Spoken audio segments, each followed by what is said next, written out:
CM Revanth Reddy press meet పెడతాడా, ఎప్పుడెప్పుడు Konda Surekha issue గురించి మాట్లాడతాడా అని చెప్పేసి చాలామంది ఎదురు చూశారు. కేవలం మీడియా మిత్రులే కాకుండా తెలంగాణలోని అన్ని రాజకీయ పార్టీల నాయకులు మొత్తం కూడా రేవంత్ రెడ్డి ఏం మాట్లాడబోతున్నాడు ప్రెస్ మీట్లో అని చెప్పేసి ఒక ఆసక్తితో ఎదురు చూశారు. ప్రెస్ మీట్ చివరి వరకు కూడా చూడడం జరిగింది. అయితే ఎవరైతే అంత ఆసక్తిగా చూశారో వాళ్ళందరికీ కాస్త నిరాశ అని చెప్పుకోవాలి. ఎందుకంటే చాలామంది కూడా ఆ ఇష్యూ గురించి మాట్లాడాలని చెప్పేసి చాలామంది అనుకున్నారు. అట్లా అనుకున్న వాళ్ళందరికీ కూడా నిరాశనే మిగిలిందని చెప్పుకోవాలి. సో సున్నితంగా తిరస్కరించిండు ఆ ఇష్యూ పైన మాట్లాడడానికి సీఎం రేవంత్ రెడ్డి. అదంతా కూడా క్రమశిక్షణ కమిటీ చూసుకుంటుంది, నా పనిలో నేను చూసుకుంటూ పోతా, అది మనకు సంబంధం లేని విషయం అని చెప్పేసి స్మూత్గా దాన్ని పక్కన పెట్టేసిండు సీఎం రేవంత్ రెడ్డి గారు. అది ఊహాజనిత కథనాలపై నేను స్పందించాను, రియాక్ట్ గాను. అదేమన్నా ఉంటే క్రమశిక్షణ కమిటీ నిర్ణయమే, వాళ్ళు చెప్పిందే అంతిమంగా ఫైనల్ ఉంటుంది కాంగ్రెస్ పార్టీలో.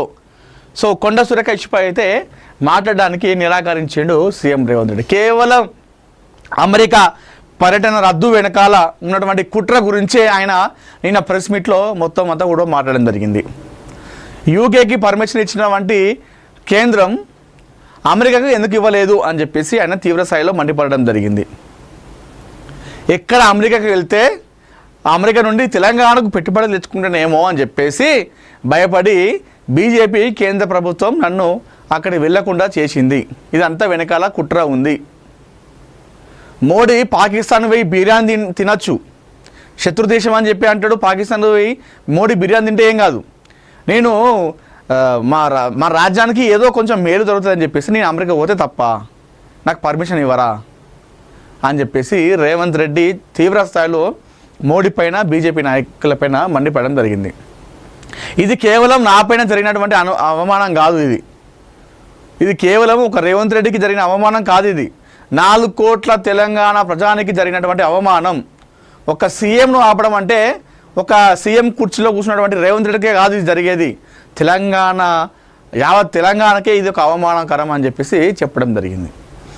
ఇంకా ఈ ఇష్యూని కూడా తెలంగాణ బీజేపీ నాయకులు సమర్థిస్తూ ఉన్నారు కేంద్రాన్ని అని చెప్పేసి చెప్తా ఉన్నారు.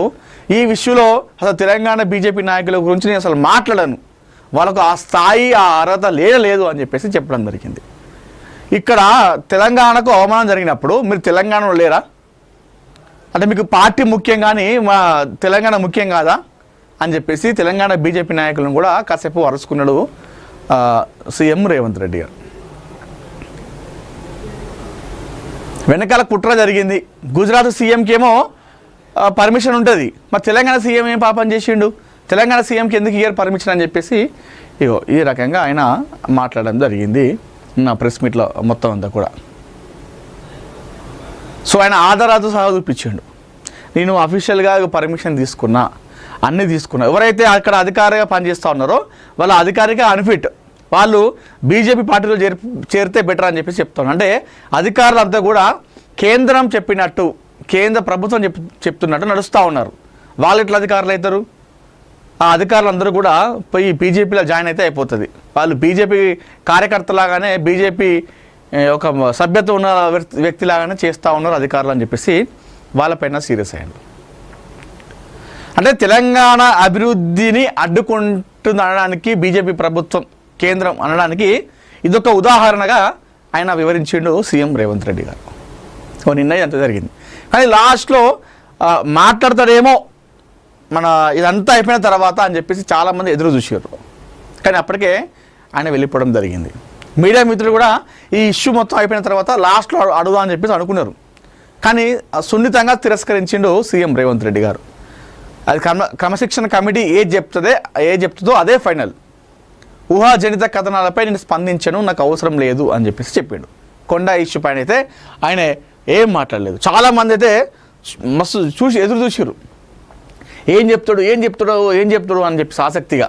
వాళ్ళందరికీ పాప నిరాశనే మిగిల్చిండు రేవంత్ రెడ్డి గారు. ఫ్రైడే పార్టీ వచ్చే శుక్రవారం కొత్త పార్టీని ప్రకటిస్తా, మాజీ ఎంపీ విజయసాయిరెడ్డి ప్రకటన. ఏపీలో బాబు జగన్ ఇద్దరు ఫెయిల్. ఇది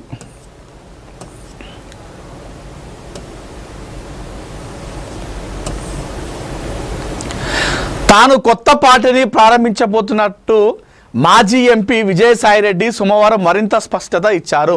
శ్రావణ మాసం 3వ శుక్రవారం నాడు తన నూతన రాజకీయ పార్టీకి సంబంధించిన పేరు, జెండా, విధి విధానాలు మరియు పూర్తి ప్రణాళికను విజయవాడ వేదికగా అధికారికంగా వెల్లడిస్తానని ఆయన స్పష్టం చేశారు. ప్రజా సమస్యలపై పోరాడేందుకు, ప్రజల తరపున గొంతుగా వినిపించేందుకు చట్టసభల్లో ప్రత్యేకంగా ప్రతిపక్ష హోదా ఏమీ అవసరం లేదని విజయసాయి వ్యాఖ్యానించారు. ప్రస్తుతం రాష్ట్రంలో వైసీపీ మాత్రమే ఏకైక ప్రతిపక్షంగా ఉందని పేర్కొన్నారు. సాధారణ ప్రజల ఆకాంక్షలను అనుగుణంగా వారి సమస్యలను నేరుగా సభల వరకు తీసుకెళ్లేందుకు ఒక బలమైన స్వతంత్ర రాజకీయ వేదికను ఏర్పాటు చేయడమే తన లక్ష్యమని తెలిపారు. ఒకప్పుడు వైసీపీలో కీలక పాత్ర పోషించి జగన్ తర్వాత సెకండ్ ప్లేస్లో ఉన్న విజయసాయి ఆ తర్వాత పార్టీని వీడిన విషయం మనందరూ తెలిసిందే. పార్టీని వీడిన సమయంలో తాను రాజకీయాలకు శాశ్వతంగా దూరం అవుతున్నట్లు ప్రకటించి కొన్నాళ్ళు స్తబ్దతగా ఉన్న విజయసాయి ఆ తర్వాత క్రియాశీల రాజకీయాల వైపు అడుగులు వేస్తుండడం రాజకీయ వర్గాల్లో చర్చకు దారితీసింది. మరియు బాగానే ఉంది, కేవలం వైసీపీ మాత్రమే ఇక్కడ ప్రతిపక్షంగా ఒకే ఒక పార్టీ ఉంది, సో వేరే పార్టీలు ఏం లేవు అని చెప్పేసి చెప్తా ఉన్నారు విజయసాయిరెడ్డి గారు. గతంలో వైసీపీలో కీలకంగా ఉన్నారు. 2019లో ఆంధ్రప్రదేశ్లో వైసీపీ గెలవడంలో ఆయన పాత్ర కూడా చాలా కృషి చేసిండు మన జగన్కి. అప్పుడు వెన్నుదన్నుగా ఉన్నది ఆయన ఒక్కడే సపోర్ట్గా. అంటే అంత పెద్ద లీడర్లు కూడా ఎవరు లేరు జగన్ వెనుకల ఉన్నారు. అంటే బొత్స వాళ్ళు ఉన్నప్పటికీ కూడా విజయసాయిరెడ్డి ఇంకా ఎక్కువగా పనిచేసి 2019లో మన వైసీపీ పార్టీ అధికారంలో రావడంలో క్రియాశీలక పాత్ర పోషించిండు విజయసాయిరెడ్డి అని చెప్పడంలో ఎలాంటి అతిశక్తి లేదు. అయితే తర్వాత మొన్న 2023 సార్వత్రిక ఎన్నికల ముందు వైసీపీ నుండి బయటకు వచ్చాడు. వస్తా జగన్ని, వైసీపీ పార్టీని, అదేవిధంగా వైసీపీలో ఉన్నటువంటి కొంతమంది నాయకులని ఆయన ఏకి పారేసిండు.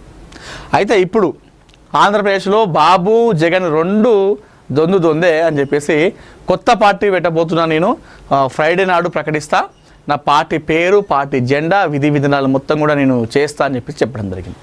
మరి ఒంటరిగా వచ్చి అంత పెద్ద వయసులో ఉన్నప్పటికీ కూడా ఒంటరిగా వచ్చి కష్టపడితే పర్లేదు, కానీ ఆయన వెనకాల కూడా ఏదైనా రాజకీయ శక్తి ఉండి మళ్ళీ ఏదైనా స్టార్ట్ చేస్తారని మాత్రం జనాలు నమ్మేటట్లేరు, నమ్మరు కూడా ఇంకొకసారి. ఎందుకంటే ఎవరైనా నిజంగా నిజాయితీగా వచ్చే వాళ్ళకి కూడా అది మైనస్ అవుతుంది.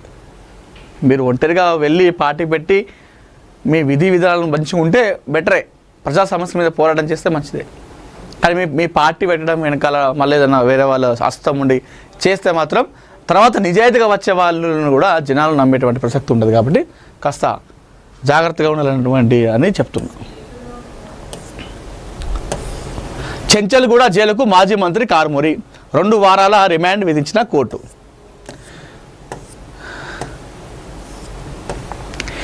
ఏపీ మద్యం రవాణా కేసులో అరెస్ట్ అయిన మాజీ మంత్రి కారుమూరి నాగేశ్వరరావుకు కోర్టు రిమాండ్ విధించింది. సోమవారం ఉదయం కారుమూరి నాగేశ్వరరావును ఈడీ అధికారులు హైదరాబాద్ ఈడీ కోర్టులో హాజరుపరిచారు. విచారణ అనంతరం కోర్టు 2 వారాల రిమాండ్ విధించింది. దీంతో చెంచల్గూడ జైలుకు తరలించారు. మరోవైపు లిక్కర్ రవాణా కేసులో నిందితుడిగా ఉన్న కారుమూరి నాగేశ్వరరావు ఆదివారం సాయంత్రం హైదరాబాద్లో ఈడీ అధికారులు అరెస్టు చేశారు. ఈ వైసీపీ నాయకులకు ఈ చెంచల్గూడ జైలు అనేది దాన్ని ఏమంటారు, మన వాళ్ళ అధినేత జగన్ కూడా చెంచల్గూడ జైలులో ఉన్నాడు కొన్ని సంవత్సరాలు. ఇప్పుడు మాజీ మంత్రి కూడా అరెస్ట్ చేసారు, జైలుకి పోతే చెంచల్గూడ జైలుకు పంపించారట.